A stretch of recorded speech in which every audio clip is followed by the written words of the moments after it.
이제야 너한테서 벗어날 수 있겠어. 새벽 2시 반, 남편 조인수는 뇌졸중으로 쓰러진 아내를 깊은 산속 폐교 앞에 짐짝처럼 내려놨습니다. 어차피 곧 죽을 텐데 나 원망하지 마. 아내 한영숙은 차가운 시멘트 바닥에 버려진 채 가쁜 숨을 몰아쉬었어요.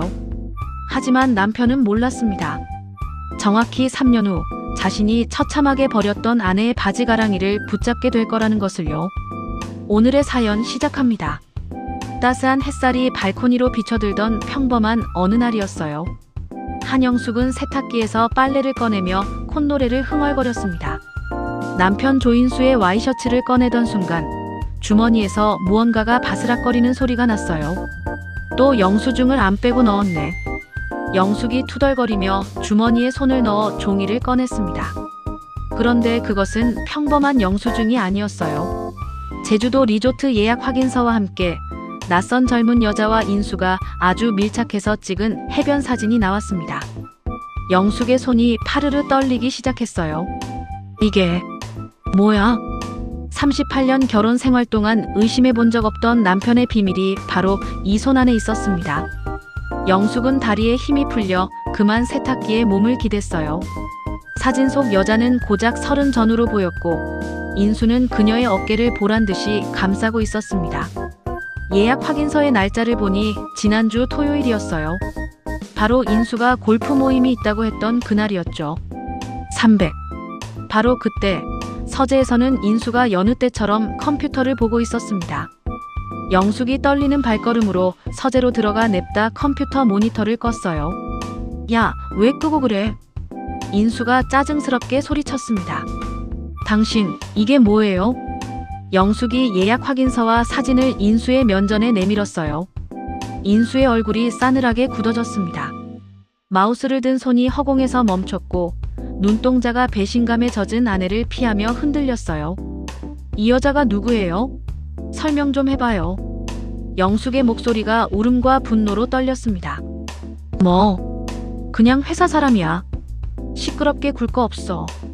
인수가 애써 태연한 척 시선을 피하며 대답했어요. 회사 사람이랑 제주도 리조트를 가요?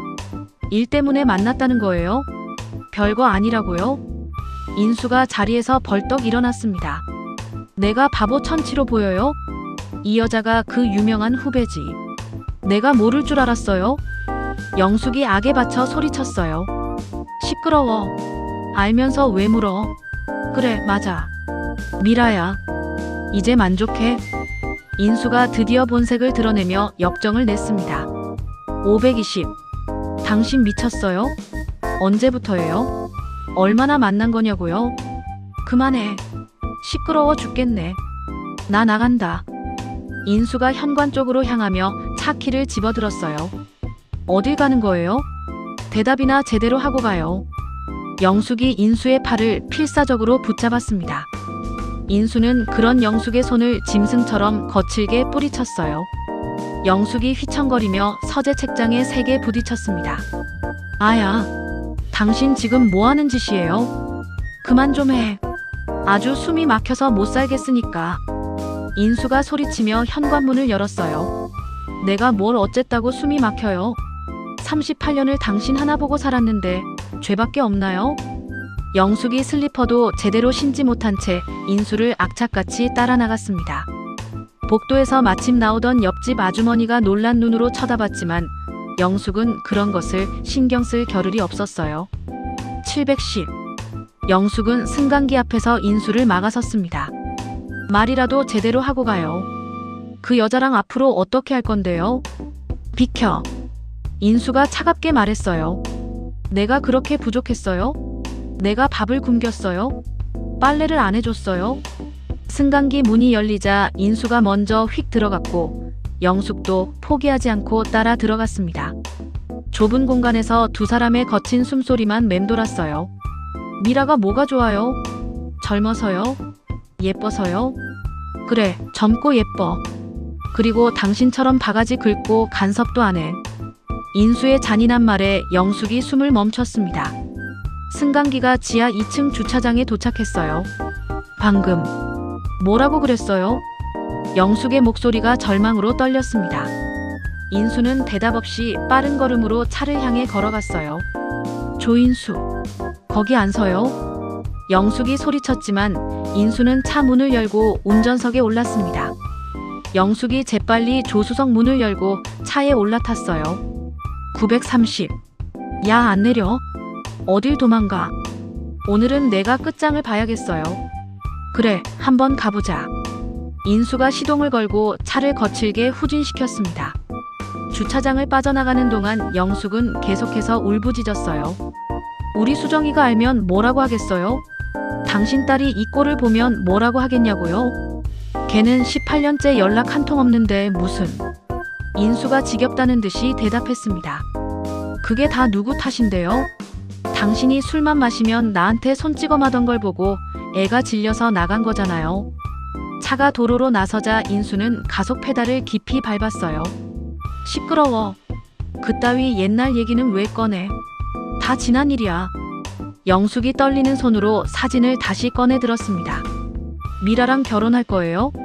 나랑 이혼하고. 인수의 손이 핸들을 부서져라 꽉 쥐었어요. 대답하라고요. 나랑 이혼하고 그 여자랑 살림 차릴 거냐고요? 이 나쁜 사람. 시끄러워. 제발 좀 조용히 해. 1145. 인수는 춘천 방향 고속도로 진입로로 방향을 틀었고 영숙은 인수의 팔을 잡았어요. 우선 집으로 돌아가요. 집에 가서 차분히 얘기해요. 내 손 안 놔.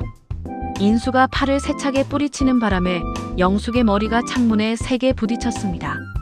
아야. 차는 고속도로에 진입했고 속도계가 무섭게 올라갔어요.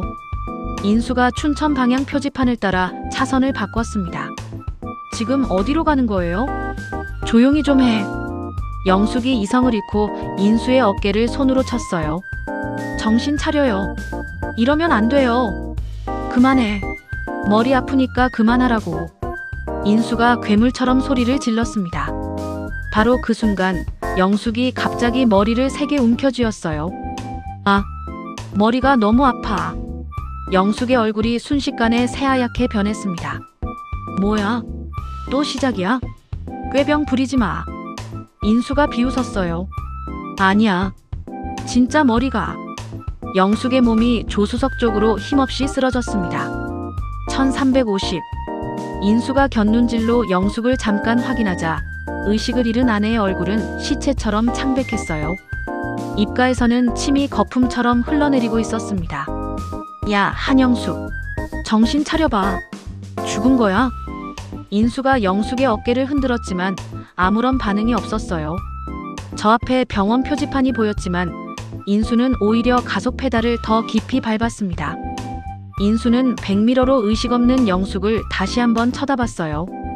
그리고 망설임 없이 산골 방향으로 핸들을 돌렸습니다. 새벽 2시 반 인수의 차가 강원도 홍천 깊은 산골 마을 가장 끝자락에 도착했어요. 폐교된 초등학교 앞에 차를 멈춘 인수는 엔진을 끄고 음흉한 눈으로 주변을 살폈습니다. 가로등 하나 없는 칠흑 같은 어둠 속에 녹슨 철제 벤치만 덩그러니 놓여 있었어요. 멀리서 산짐승 우는 소리만 으스스하게 들릴 뿐 인기척은 전혀 없었습니다. 인수가 조수석을 돌아보니 영숙은 여전히 의식이 없었어요. 숨은 붙어 있었지만 매우 약했습니다. 인수는 잠시 망설이다가 이내 독한 마음을 먹고 차에서 내렸어요. 1600. 조수석 문을 열고 영숙을 가볍게 안아들어 폐교 입구 시멘트 바닥에 내려놨습니다. 미안하다. 하지만 어쩔 수 없어. 인수가 작게 중얼거렸어요. 인수는 영숙의 핸드백을 열어 지갑을 꺼냈습니다. 그 안에 있던 신분증, 신용카드, 현금 4만 원을 모두 자신의 주머니에 쑤셔 넣었어요. 그리고 영숙의 차가운 왼손을 들어 올리자 약지에 낀 낡은 금가락지가 희미하게 빛났습니다. 인수가 가락지를 빼려 했지만 살에 파묻혀 쉽게 빠지지 않았어요. 인수는 인상을 쓰며 침을 발라 비틀어 겨우 빼냈습니다. 38년간 아내의 손가락에서 한 번도 빠진 적 없던 가락지였어요. 38년 전에는 정말 사랑했는데 그때는. 인수가 혼잣말을 했습니다. 영원히 지켜주겠다고 맹세했던 자신의 젊은 모습이 잠시 스쳐 지나갔어요. 하지만 미라의 문자 메시지가 그리고 새로운 인생이 눈앞에 아른거렸습니다. 인수는 차로 돌아가며 단 한 번도 뒤돌아보지 않았어요. 차가 폐교를 떠나자 영숙의 몸이 시멘트 바닥에서 천천히 식어갔습니다. 가쁜 숨소리가 점점 약해졌어요. 서울로 돌아가는 길, 인수는 고속도로 휴게소에 들렀습니다. 화장실에서 손을 씻으며 거울을 봤어요. 스스로의 모습에 놀란 듯 눈이 새빨갛게 충혈되어 있었습니다. 인수는 커피를 사서 마시며 독한 담배를 피웠어요. 손이 미세하게 떨렸지만 이내 마음을 다잡았습니다. 차로 돌아가 블랙박스 메모리 카드를 빼서 휴게소 쓰레기통 깊숙이 버렸어요. 새벽 5시, 인수는 24시간 셀프 세차장에 도착했습니다. 실내를 먼저 꼼꼼하게 청소했어요. 영숙이 떨어뜨렸을지 모를 머리카락 한 올까지 집요하게 제거했습니다. 시트에 묻은 얼룩도 거품을 내어 깨끗이 닦았어요. 아침 6시, 인수가 집에 도착했습니다. 현관문을 열고 들어서니 쥐 죽은 듯 조용한 집안이 인수를 맞았어요. 인수는 거실 불을 켜고 곧바로 영숙의 옷장을 열어젖혔습니다. 코트, 블라우스, 바지까지 눈에 보이는 대로 모두 꺼냈어요. 옷가지들을 모조리 대형 쓰레기 봉투에 쑤셔 담았습니다. 화장대로 가서는 영숙의 화장품들을 닥치는 대로 넣었어요. 욕실의 칫솔, 영숙이 쓰던 머그컵, 수저, 밥그릇도 버렸습니다. 거실 벽에 걸린 결혼 사진을 내렸어요. 젊은 시절 두 사람의 모습이 참 행복해 보였습니다. 인수는 그 사진을 2번, 3번 찢어 쓰레기 봉투에 쳐넣었어요. 영숙이 정성껏 가꾸던 화분들을 발코니 구석으로 옮겼습니다. 이제 물을 주지 않으면 곧 말라 죽을 것이었어요. 처음부터 한영숙이란 사람은 없었어. 인수가 혼잣말을 하며 거실을 둘러봤습니다. 영숙의 흔적이 깨끗하게 사라진 집은 황량히 비어 보였어요. 2030 같은 날 아침 7시, 이블레 할머니가 광주리를 들고 폐교 앞을 지나가고 있었습니다. 매주 목요일마다 홍천 시내장에 새벽부터 준비한 약초를 팔러 가는 길이었어요. 어머나 세상에, 저게 뭐야?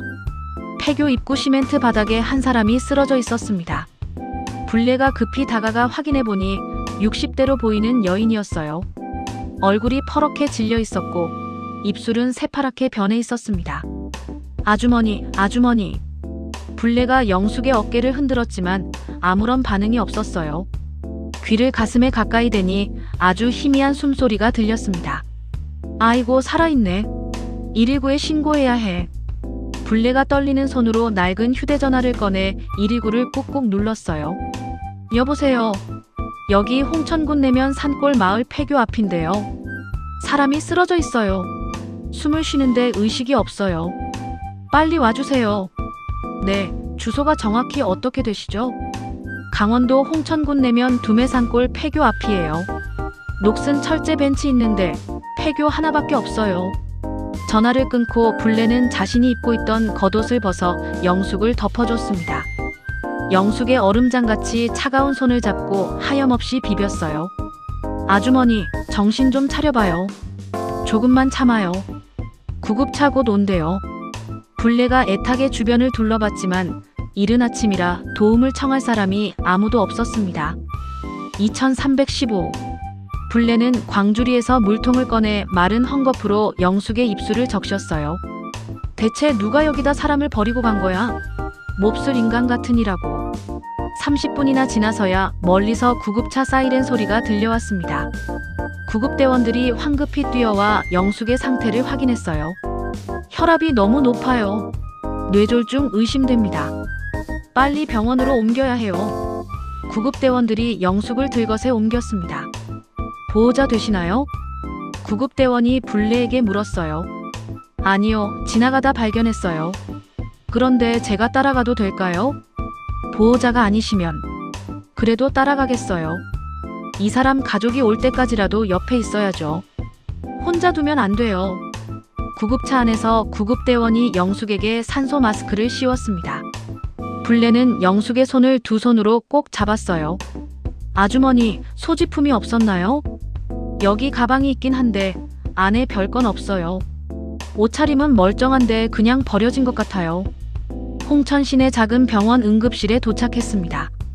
의사가 CT 촬영을 하고는 아주 심각한 표정으로 나왔어요. 뇌졸중이에요. 여기서는 수술이 불가능합니다. 당장 큰 대학병원으로 옮겨야 해요. 그럼 빨리 옮기세요. 시간이 없잖아요. 불례가 다급하게 말했습니다. 2600. 영숙은 다시 구급차에 실려 춘천의료원으로 이송됐어요. 2시간 가까이 걸렸습니다. 불례는 그 시간 동안 영숙의 손을 한시도 놓지 않았어요. 아주머니 힘내세요. 의사 선생님이 꼭 고쳐주실 거예요. 춘천의료원 응급실에 도착하자마자 영숙은 수술실로 들어갔습니다. 불례는 수술실 밖 의자에 앉아 초조하게 기다렸어요. 피가 마르는 듯한 6시간이 지나서야 의사가 나왔습니다. 수술은 성공적이었어요. 하지만 의식이 언제 돌아올지는 알 수 없어요. 살 수는 있는 거죠? 네, 생명에는 지장이 없어요. 하지만 후유증이 있을 수 있어요. 영숙은 중환자실로 옮겨졌습니다. 불례는 그날부터 매일 병원을 찾아왔어요. 영숙의 굳은 손발을 주물러주고 끊임없이 말을 걸었습니다. 아주머니, 저는 불례예요. 이분례. 혼자 사는 할머니예요. 아주머니도 깨어나면 우리 친구예요. 간호사들이 불례를 보며 감동했어요. 할머니, 가족도 아니신데 매일 오시네요. 가족이 없는 것 같아서요. 너무 불쌍하잖아요. 일주일이 지났지만 영숙은 여전히 의식이 없었습니다. 2주째 되던 날, 불례는 병원 원무과를 찾아갔어요. 제가 이 환자분 보호자가 되고 싶은데요. 가족관계가 아니신데 가능할까요? 내가 변호사한테 다 물어봤어요. 서류 작성하면 된다고요. 불례는 보호자 동의서에 망설임 없이 서명했습니다. 2920. 그리고 불례는 영숙의 병실로 돌아왔어요. 아주머니, 이제 혼자가 아니에요. 제가 있잖아요. 그러니까 꼭 깨어나세요. 중환자실에서 꼬박 2주를 보낸 후 영숙이 일반 병실로 옮겨진 지 이틀째 되던 아침이었습니다. 불례가 병실 문을 조용히 열고 들어서는 바로 그 순간 영숙의 눈꺼풀이 파르르 떨리는 것을 발견했어요. 어머나, 아주머니, 정신이 드세요? 불례가 반가움에 달려가 영숙의 손을 덥석 잡았습니다. 영숙이 아주 천천히 무겁게 눈을 떴어요. 초점 없던 눈동자가 서서히 불례를 바라봤습니다.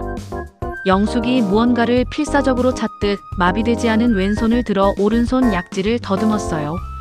텅 빈 약지를 확인하자 영숙의 눈에 절망의 눈물이 고이기 시작했습니다. 영숙이 입을 열었지만 혀가 굳은 듯 제대로 된 소리가 나오지 않았어요. 아주머니, 말씀하실 수 있어요? 괜찮아요. 천천히 해보세요. 네. 가락지. 영숙이 애타게 자신의 텅 빈 오른손 약지를 가리켰습니다. 지난 38년간 단 한 번도 빼지 않았던 금가락지가 감쪽같이 사라진 것이었어요. 손가락에는 오랫동안 가락지를 껴서 생긴 하얀 자국만이 남아 있었습니다. 가락지요?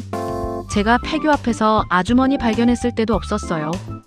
불례의 말에 영숙의 눈에서 참았던 눈물이 주르륵 흘러내렸어요. 인수가 그 잔인한 남편이 자신의 가락지까지 빼갔다는 것을 깨달은 것이었습니다. 3210. 곧이어 간호사가 들어와 영숙이 깨어난 것을 확인하고 의사를 불렀습니다. 의사가 와서 빛을 비추고 팔다리를 움직여보며 간단한 검사를 했어요. 우측 반신에 마비가 왔습니다. 언어 중추도 손상돼서 당분간 말씀하시기가 많이 어려우실 거예요. 영숙이 왼손으로 공중에 무언가를 쓰려는 신용을 했습니다. 불례가 얼른 종이와 펜을 가져다 줬지만 그나마 성한 왼손도 제대로 힘이 들어가지 않았어요. 오후에 경찰이 병실을 찾아왔습니다. 젊은 경찰관과 노련해 보이는 중년의 형사가 함께였어요. 안녕하세요. 의식이 돌아오셨다고 해서 왔습니다. 혹시 가족분 연락처를 알려주실 수 있나요? 영숙이 공포에 질린 듯 고개를 저었습니다.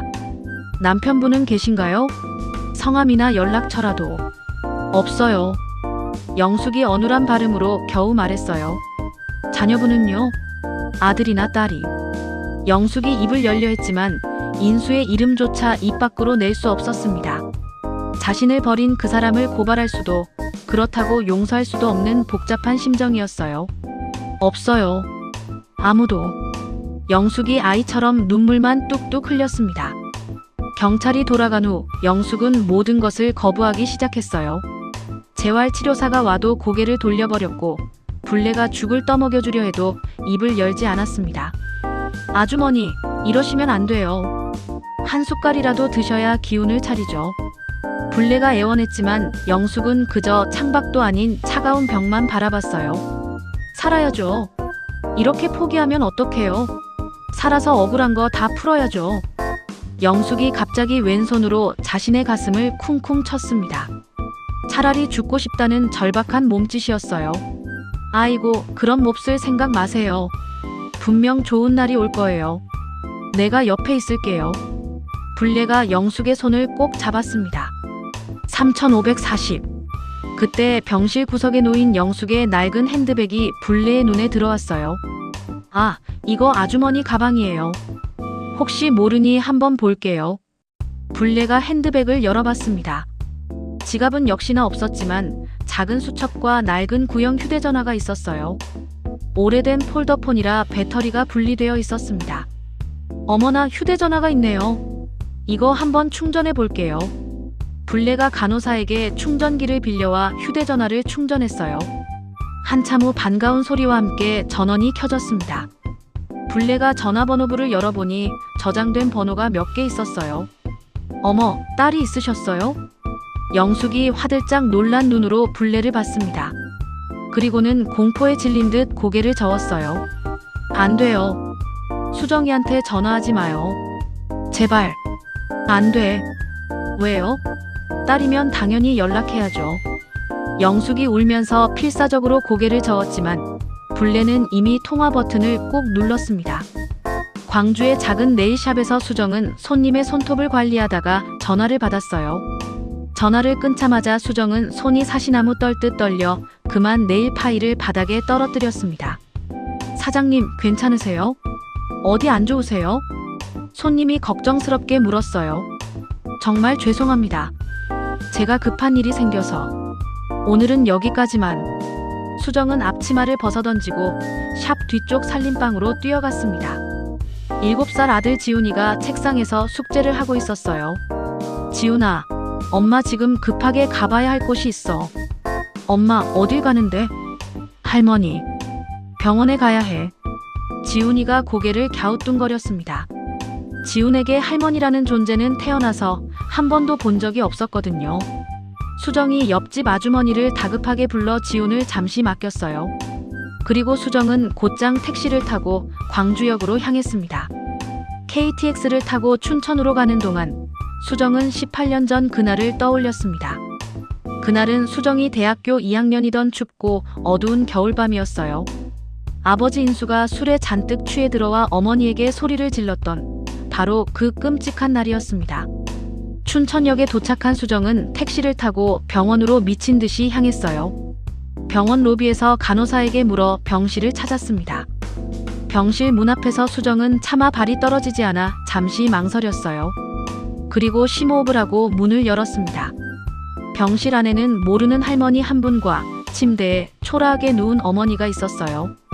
수정은 침대 위에 뼈만 앙상하게 남은 어머니의 모습을 보고 거대한 충격을 받았습니다. 18년 전 기억 속 통통했던 어머니는 온데간데 없었어요.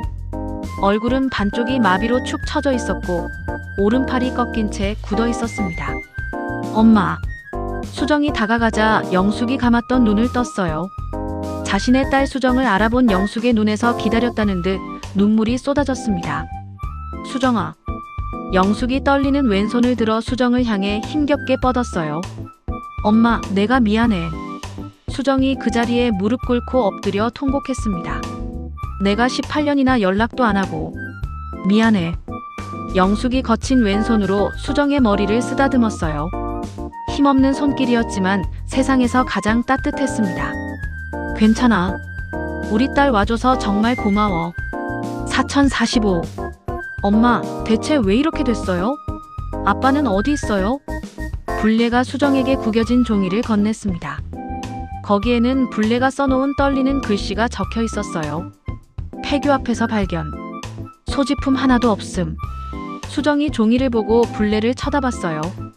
설마 아빠가 엄마를 버렸어요? 처음 발견했을 때 신분증도 돈도 정말 아무것도 없었어요. 수정이 벌떡 일어섰습니다. 그 인간, 내가 가만 안 둬. 어떻게 엄마한테 그럴 수가 있어요? 영숙이 수정의 손을 다급하게 잡았어요. 수정아, 아빠 얘기 제발 원망하지 마. 영숙의 간절한 눈빛에 수정은 화가 치밀어 올랐지만 말을 멈췄습니다. 한편 바로 그 시각 인수는 제주도의 한 호화로운 리조트에 있었어요. 회사 후배 미라와 함께 달콤한 시간을 보내는 중이었습니다. 영숙을 그 차가운 산골에 버린 지 2주가 지났지만 인수는 아무런 죄책감도 느끼지 않았어요. 오빠, 이제 진짜 우리 둘만의 시간이야. 너무 행복해. 29살 미라가 인수의 팔에 찰싹 매달렸습니다. 그래, 미라야. 이제야말로 진짜 자유야. 인수가 미라를 끌어안으며 말했어요. 근데 오빠, 나 궁금한 게 있는데. 재산은 얼마나 있어요? 우리 앞으로 계획 세워야 하잖아요. 걱정 마. 여기 부평에 아파트도 한 채 있고 현금도 꽤 있어. 사실 인수는 아무도 모르는 차명 계좌에 12억이 넘는 거액의 비자금을 숨겨두고 있었습니다. 하지만 미라에게는 그중 일부만 얘기했어요. 와, 정말. 역시 우리 오빠 대단해. 우리 이제 행복할 일만 남았어요. 인수는 젊고 아름다운 여자와의 새 시작에 완전히 취해 있었습니다. 4320. 한 달이 지났습니다. 영숙은 여전히 우측마비가 심했지만 수정의 도움으로 재활 치료를 받기 시작했어요. 수정은 광주에 있던 네일샵을 급하게 정리했습니다. 사장님, 정말 가셔야 해요? 저희는 어떡해요? 직원이 아쉬워했어요. 어머니가 많이 아프셔서요. 강원도 시골로 가야 해요. 수정은 네일샵을 헐값에 넘기고 살던 작은 원룸도 정리했습니다. 7살 지훈과 함께 낯선 강원도 시골로 이사했어요. 이 모든 과정에 불례가 큰 도움을 줬습니다. 우리 집에 빈 방이 있어요. 거기서 지내요. 아니에요, 할머니. 저희 때문에 너무 폐를 끼칠 수는. 무슨 폐는? 이 할멈도 혼자 살아서 적적했는데 식구가 생겨서 좋기만 하구만. 결국 영숙은 퇴원 후 불례의 집 빈방에서 지내게 됐고 수정은 바로 맞은편 빈집을 월세로 구했어요. 홍천 재활병원에서 영숙은 작업 치료를 받았습니다. 젊은 치료사가 다양한 도구를 가져왔어요. 어르신, 오늘은 요리 활동을 해볼게요. 이게 손가락 운동에 아주 좋아요. 싫어요. 나 이런 거 못해. 한 번만 해보세요. 제가 맛있는 만두 재료 준비해왔어요. 만두라는 말에 영숙이 무기력했던 눈을 들었어요. 38년간 매일 아침 인수의 도시락을 쌌던 기억이 떠올랐습니다. 치료사가 만두 재료를 펼쳐놓았어요. 영숙이 마비되지 않은 왼손으로 만두피를 집었습니다. 손이 심하게 떨렸지만 만두피를 손바닥 위에 펼칠 수 있었어요. 그렇죠. 잘하시네요. 이제 소를 올려보세요. 영숙이 소를 만두피 위에 올리기 시작했습니다. 오른손은 축 처진 채 말을 듣지 않았지만 오직 왼손만으로도 제법 모양이 나왔어요. 4610. 그날 저녁 수정이 아들 지훈을 데리고 불례의 집 영숙의 방으로 왔습니다. 엄마, 이제 지훈이 인사드려야지. 할머니께 인사해.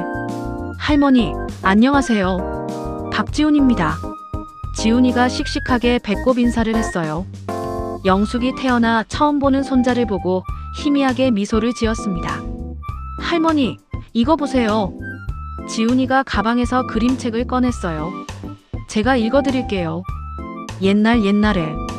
지훈이가 또랑또랑한 목소리로 그림책을 읽기 시작했습니다.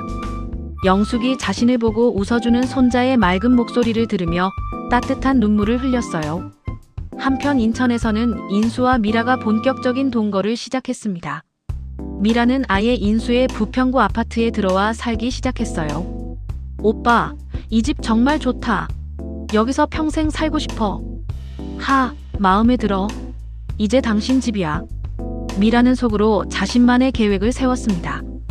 인수의 재산을 정확히 파악하고 어떻게 하면 이 모든 것을 자기 것으로 만들지 밤낮으로 궁리했어요. 처음부터 미라의 목적은 오직 돈뿐이었습니다. 젊은 몸으로 늙은 남자를 유혹한 것도 모두 이 순간을 위해 계산된 것이었어요. 6달의 시간이 또 흘렀습니다. 불례의 집 거실 식탁에 앉은 영숙이 떨리는 손으로 젓가락을 쥐고 콩을 집는 연습을 하고 있었어요. 오른손은 여전히 마비된 채였지만 왼손은 재활 덕분에 많이 나아진 상태였습니다. 작은 콩알 하나를 집으려는데 젓가락 사이로 미끄러졌어요. 영숙이 다시 시도했지만 콩은 또르르 굴러가 버렸습니다. 3번째 시도에서야 겨우 콩 하나를 집어 올릴 수 있었어요. 4,900. 바로 그 순간 영숙의 머릿속에 잊고 있던 옛 기억이 스쳐 지나갔습니다. 5살배기 수정이 젓가락질을 배우던 날이었어요. 엄마 안 돼. 이 콩이 자꾸 도망가. 어린 수정이 짜증을 내며 울먹이던 모습이 눈앞에 선명했습니다. 수정아, 꽉 잡아봐. 엄마처럼. 그때는 영숙이 가르치는 사람이었는데 이제는 자신이 그 젓가락질을 다시 배우고 있었어요. 영숙의 눈에서 참았던 눈물이 주르륵 흘러내렸습니다. 영숙이 그만 젓가락을 놓고 얼굴을 감싸쥐고 오열하기 시작했어요. 엄마. 부엌에서 설거지를 하던 수정이 놀라 뛰어나와 어머니를 안았습니다. 왜 그래요? 어디 아파요? 젓가락 때문에 그래. 수정아. 내가 어렸을 때. 영숙이 떨리는 손으로 젓가락을 가리켰어요. 내가 가르쳐줬는데. 수정도 그 따뜻했던 순간을 기억했습니다. 엄마, 나 기억나요. 엄마가 내 손잡고 하나하나 가르쳐줬잖아요. 걱정 마요. 나 바보처럼 못해. 엄마, 괜찮아요. 다시 배우면 돼요. 이번엔 내가 엄마 가르쳐 줄게요. 수정도 끝내 눈물을 흘리며 어머니를 꽉 안았습니다. 일주일 후 마을 경로당에서 잔치가 열렸어요. 불례가 영숙의 휠체어를 밀고 경로당 안으로 들어섰습니다. 어르신들, 오늘 우리 영숙 씨가 특별히 맛있는 만두 준비했어요. 불례가 목소리를 높여 말했어요. 영숙이 새벽부터 일어나 왼손으로 만든 만두 20개가 찜기에 김이 모락모락 나며 담겨 있었습니다. 이거 누가 이렇게 곱게 빚은 거야? 팔순 할머니 한 분이 물었어요. 우리 영숙이가 만들었어요. 오른손 못 쓰는데 왼손 하나만 가지고 만든 거예요. 어머나 정말. 할머니들이 만두를 한 입 먹고는 눈이 휘둥그레졌습니다. 아이고, 이거 참 맛있네. 피도 쫄깃하고 아주 입에 착 감겨.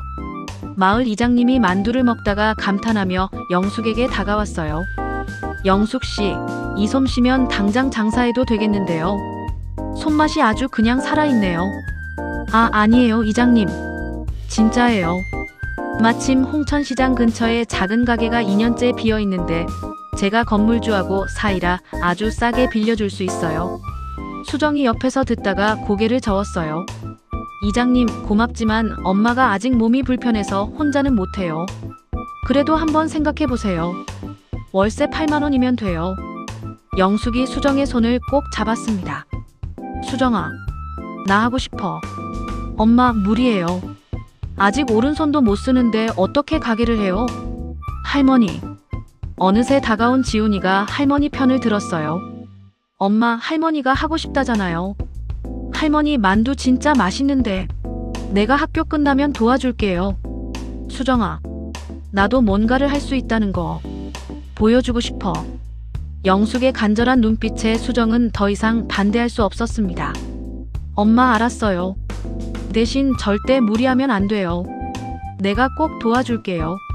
한편 같은 시각 인천의 한 호텔에서는 아주 작은 결혼식이 진행되고 있었어요. 바로 인수와 미라의 결혼식이었습니다. 하객은 20명도 채 되지 않았어요. 인수의 회사 동료 몇 명과 미라의 친구들 뿐이었습니다. 신랑 조인수 씨는 종합건설회사 이사 출신으로 사회자가 형식적으로 인수를 소개했어요. 신부 윤미라 씨는 같은 회사 기획팀. 미라가 하얀 드레스를 입고 있었지만 눈빛은 예리하고 차가웠습니다. 이 결혼은 그녀의 완벽한 계획 중 일부일 뿐이었어요. 피로연이 끝난 후 미라가 인수를 조용히 구석으로 데려갔습니다. 오빠, 우리 이제 법적인 부부잖아요. 그러니까 재산도 공유해야 하지 않을까요? 재산 공유? 무슨 소리야? 오빠 통장이랑 부동산도 공동 명의로 바꾸자. 그래야 내가 진짜 안심이 되지. 인수가 잠시 망설였어요. 공동명의. 그건 좀. 왜요? 나 못 믿어요? 미라가 순간 눈물을 글썽였습니다. 교묘한 연기였지만 인수는 그만 속아 넘어갔어요. 아니, 그게 아니라 난 유부남인 오빠한테 올인했잖아요. 알았으니까 울지 마. 내일 당장 은행 가자. 미라가 속으로 쾌재를 부르며 차가운 미소를 지었습니다. 바보 같은 늙은이가 완전히 속아 넘어갔네. 5450. 다음 날 인수는 미라와 함께 은행에 갔어요. 부평 아파트를 공동명의로 바꾸고 예금 통장도 미라 이름을 추가했습니다. 오빠 고마워요. 이제야 진짜 오빠 부인 같아요. 너무 행복해요. 미라가 인수의 팔에 찰싹 매달렸어요. 집에 돌아온 후 미라는 인수가 샤워하는 틈을 타서 서재로 몰래 들어갔습니다. 책상 서랍을 뒤지다가 숨겨진 작은 금고를 발견했어요.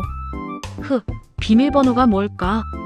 미라가 인수의 생일, 결혼 기념일을 차례로 눌러봤습니다. 계속 실패하다가 마지막으로 영숙의 생일을 눌러보자 딸각 소리와 함께 금고가 열렸어요. 아직도 전처 생일을 쓰다니. 금고 안에는 차명계좌 통장 4개가 있었습니다. 각 통장마다 3억씩, 총 12억이 들어있었어요. 12억. 이 늙은 영감이 이렇게 많은 돈을 숨겨뒀다고. 미라가 재빨리 비자금 서류를 휴대전화 카메라로 찍었습니다. 그리고 조용히 금고를 닫았어요. 절대 한 번에 빼면 안 돼. 의심받지 않게 조금씩 빼내야겠어. 미라는 인수의 전 재산을 빼앗기 위한 완벽한 사기 계획을 치밀하게 세우기 시작했습니다. 2달 후 드디어 영숙의 만두집이 문을 열었어요. 홍천시장 입구에 아주 작고 허름한 가게였습니다. 엄마, 간판 예뻐요. 이제 시작이에요.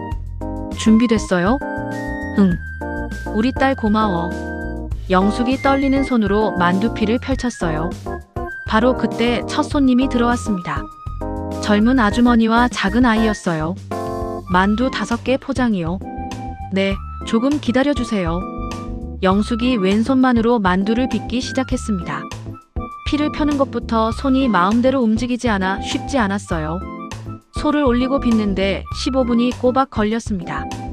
아휴, 아직 멀었어요? 언제까지 기다려야 돼요? 손님이 짜증스럽게 물었어요. 죄송해요.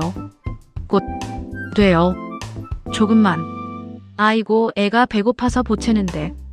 에이, 그냥 갈게요. 장사 힘들겠네. 손님이 쌀쌀맞게 말하며 나가버렸습니다. 5740. 두 번째 손님이 왔어요. 이번엔 지팡이를 짚은 할아버지였습니다. 만두 3개만 주소. 영숙이 다시 정성을 다해 만두를 빚기 시작했어요. 이번에는 20분이 걸렸습니다. 느리긴 해도 정성이 아주 대단하구먼. 할아버지가 만두를 받아들고 한 입 먹었어요. 이거 맛있네. 옛날 우리 집사람이 해주던 그 맛이야. 정겹네요. 감사합니다. 내일도 올게요. 걱정 말고 천천히 해요. 첫날 매출은 겨우 8,000원이었습니다. 엄마, 너무 힘들면 그만해도 돼요. 내가 다른 일 알아볼게요. 아니야, 수정아. 할 수 있어. 그 다음 날도 영숙은 포기하지 않았어요. 오직 왼손 하나만으로 꿋꿋하게 만두를 빚었습니다. 그렇게 열흘이 지나자 신기한 일이 일어났어요. 동네 할머니 손님들이 하나 둘 단골이 되기 시작한 것입니다. 영숙 씨, 오늘도 만두 3개 줘요. 천천히 해도 기다릴 수 있어요. 오른손도 못 쓰는데 이렇게 맛있게 만들다니 참 대단해요. 다른 집 만두보다 정성이 느껴져서 더 맛있어요. 특히 혼자 사는 노인들이 영숙의 만두집을 사랑방처럼 자주 찾아왔어요. 어느 날 오후 특별한 손님이 가게 문을 열고 들어왔습니다. 50대 여성이었는데 영숙을 보자마자 너무 놀라 멈춰 섰어요. 어머, 형수님. 맞죠? 그 사람은 바로 인수의 동생 혜란이었습니다. 혜란아. 영숙도 한눈에 시누이를 알아봤어요. 형수님, 왜 여기서? 이게 다 어떻게 된 거예요? 혜란이 충격받은 표정으로 말을 잇지 못했습니다. 아니, 오빠가 형수님 교통사고로 돌아가셨다고. 우리 식구들 다 그렇게 알고 있었는데. 영숙이 아무 말 없이 그저 담담하게 만두를 계속 빚었어요. 어떻게 된 거예요, 형수님? 오빠가 형수님 버린 거예요? 설마. 영숙이 고개를 끄덕였습니다. 그 나쁜 놈. 어떻게 그럴 수가 있어요? 인간도 아니야. 1만 30. 괜찮아요. 다 지난 일이에요. 오빠가 재혼했어요. 알고 계셨어요? 영숙이 만두를 썰던 손을 멈추고 놀란 눈으로 혜란을 봤습니다. 재혼? 네, 2달 전에 회사 후배랑 결혼했어요. 29살인데 뭔가 수상해요. 혜란이 걱정스러운 표정으로 목소리를 낮췄어요. 그 여자가 자꾸 오빠한테 서류에 도장 찍게 하고 오빠 통장 비밀번호도 은근히 물어보고 너무 이상해요. 그래요. 형수님, 제가 볼 땐 그 여자가 오빠 재산을 노리는 것 같아요. 작정하고 달려든 것 같아요. 영숙이 아무 말 없이 다시 만두를 썰었습니다. 제가 당장 오빠한테 말할게요. 형수님이 살아계신다고. 안 돼요. 영숙이 처음으로 강하게 고개를 저었어요. 이제 남이에요. 알리지 마요. 그날 밤 영숙은 잠이 오지 않았습니다. 마당에 나와 낡은 의자에 멍하니 앉아 있었어요. 인수가 젊은 후배와 재혼했다는 소식이 하루 종일 마음을 어지럽혔습니다. 불례가 따뜻한 차를 들고 나와 옆에 앉았어요. 못 주무세요, 영숙 씨? 네, 언니. 잠이 안 와요. 무슨 고민 있어요? 그 인간 때문에 그래요? 불례가 영숙에게 따뜻한 차를 건넸습니다. 조인수가 재혼했대요. 그 나쁜 사람. 뭐, 양심도 없어. 회사 후배랑 젊은 여자래요. 불례가 영숙의 손을 잡았어요. 그 사람이 사기를 당하든 말든 이제 영숙 씨랑은 아무 상관없잖아요. 신경 쓰지 마요. 그래도 한때는 가족이었는데. 가족이 멀쩡한 사람을 산속에 버려요? 무슨 가족이 그래요? 영숙이 고개를 푹 숙였습니다. 38년을 함께 살았어요. 1만 300. 수정이 방에서 나와 마당으로 나왔어요. 엄마, 할머니, 왜 밖에 앉아 계세요? 여기서 뭐해요? 불례가 수정에게 낮에 있었던 일을 담담하게 설명했습니다. 뭐, 그 인간이 재혼을 해요? 엄마를 버려놓고 재혼이라니. 그것도 회사 후배랑. 수정이 분노로 이를 갈았어요. 그만해, 수정아. 엄마, 설마 지금 그 인간 걱정하는 거 아니죠? 응, 말해봐요. 영숙이 쉽게 대답하지 못했습니다. 엄마, 정신 차려요. 그 인간은 엄마를 죽으라고 버렸어요. 엄마한테 무슨 짓을 했는지 벌써 잊었어요? 알아, 수정아. 그런데 수정이 단호하게 말했어요. 엄마, 그 인간 일에 절대 관여하지 마요. 우린 그 사람이랑 아무 상관없는 사람들이에요. 이제부터. 그래, 수정아. 영숙이 고개를 끄덕였습니다. 영숙은 비로소 인수와의 인연을 완전히 끊어내기로 마음먹었어요. 한편 인천 부평의 인수 아파트에서는 미라가 본격적인 사기를 시작했습니다. 인수가 잠든 사이 금고에서 비자금 통장을 꺼내 차명 계좌에서 조금씩 돈을 빼내기 시작했어요. 하루에 한 번씩 꼬박꼬박 1,000만 원씩 다른 계좌로 이체했습니다. 그리고 인수의 도장을 몰래 찍어 인감 도장을 완벽하게 위조했어요. 마지막으로 부평 아파트를 자신의 이름으로 넘기기 위한 부동산 서류를 은밀하게 준비했습니다. 조금만 더. 곧 다 내 것이 될 거야. 6달의 시간이 또 흘렀습니다. 행복 손만두라는 새 간판이 걸린 영숙의 가게는 이제 아침부터 손님들로 발 디딜 틈 없이 붐볐어요. 주말이면 먼 도시에서 일부러 찾아오는 사람들까지 줄을 설 정도였습니다. 할머니, 만두 10개 포장이요. 젊은 부부가 환하게 웃으며 주문했어요. 네, 조금만 기다려주세요. 영숙의 말투는 그간의 노력 덕분에 더듬거리는 것이 많이 나아졌습니다. 왼손으로 만두를 빚는 속도도 제법 빨라졌어요. 엄마, 얼른 도와줄게요. 수정이 재빠르게 재료를 준비하며 거들자 모녀가 함께 일하는 모습이 참으로 정겨웠습니다. 오후 2시 지역방송국 취재팀이 카메라를 들고 가게에 도착했어요. 안녕하세요. 산골의 희망 이야기 프로그램입니다. 젊은 여자 리포터가 마이크를 들고 씩씩하게 인사했습니다. 역경을 이겨내고 행복 만두집을 운영하시는 사장님의 사연을 듣고 왔습니다. 영숙이 카메라 앞에서 당황해했어요. 아, 저는 그런 거 별로. 어머님, 반신마비를 이겨내고 이렇게 꿋꿋하게 일하시는 모습이 정말 대단하세요.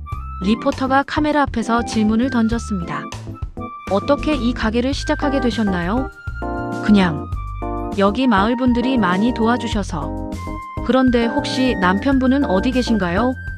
리포터의 질문에 영숙이 순간 얼어붙은 듯 침묵했어요. 돌아가셨나요? 돌아가셨어요. 수정이 어머니를 보호하려는 듯 대신 차갑게 대답했습니다. 아, 그러셨군요. 죄송합니다. 그럼 이 모든 걸 혼자 힘으로 해내신 거네요. 아니에요. 우리 딸이랑 여기 마을 분들이 다 도와주셨어요. 1820.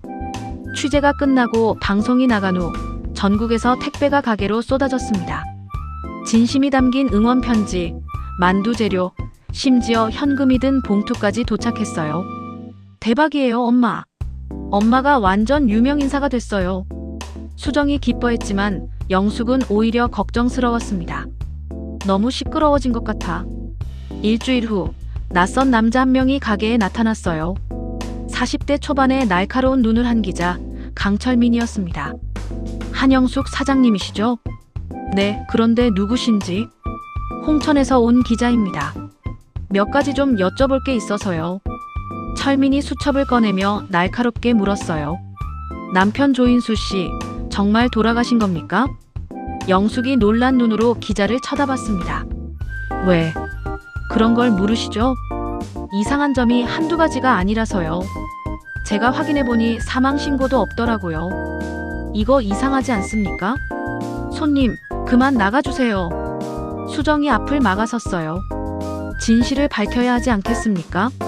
이 동네에 남편이 부인을 버렸다는 끔찍한 소문이 파다하던데 사실입니까? 당신 지금 뭐라고 했어요? 수정이 눈이 뒤집혀 기자의 멱살을 잡았습니다. 어머니의 아픈 과거를 왜 당신이? 뭔데 들추는 거예요? 당장 안 나가요? 철민이 품에서 카메라를 꺼내 촬영하려 했어요. 이거 안 나요? 소란의 불레와 마을 사람들이 가게로 달려왔습니다. 뭐야, 이 사람? 왜 이래요? 기자래요. 자꾸 엄마한테 이상한 걸 물어봐요. 마을 이장님이 앞으로 나섰어요. 당신 뭐야? 당장 안 나가요? 경찰 부르기 전에 썩 꺼지시오. 알겠습니다. 가겠습니다. 철민이 수정에게서 풀려나며 영숙을 돌아봤어요. 남편 이름이 조인수 씨 맞죠? 영숙이 입을 굳게 다물었습니다. 침묵은 긍정으로 알겠습니다. 기자가 의미심장하게 웃으며 사라졌어요. 1140. 철민은 홍천으로 돌아가자마자 인터넷 커뮤니티에 자극적인 기사를 올렸습니다. 아내를 버린 남편의 비참한 최후, 전 재산 결혼 사기 당하고 노숙자 신세. 기사는 순식간에 수만 건의 조회수를 기록하며 빠르게 퍼져나갔어요. 시끄러운 기자 소동 이후 영숙은 한 가지 결심을 했습니다. 자신처럼 고통받는 사람들을 돕기로 한 것이에요. 수정아, 우리 수익금 일부를 기부하고 싶어. 기부요? 어디에요? 재활센터에. 우리처럼 뇌졸중 겪은 환자들 도와주고 싶어. 엄마, 좋은 생각이에요. 그렇게 해요.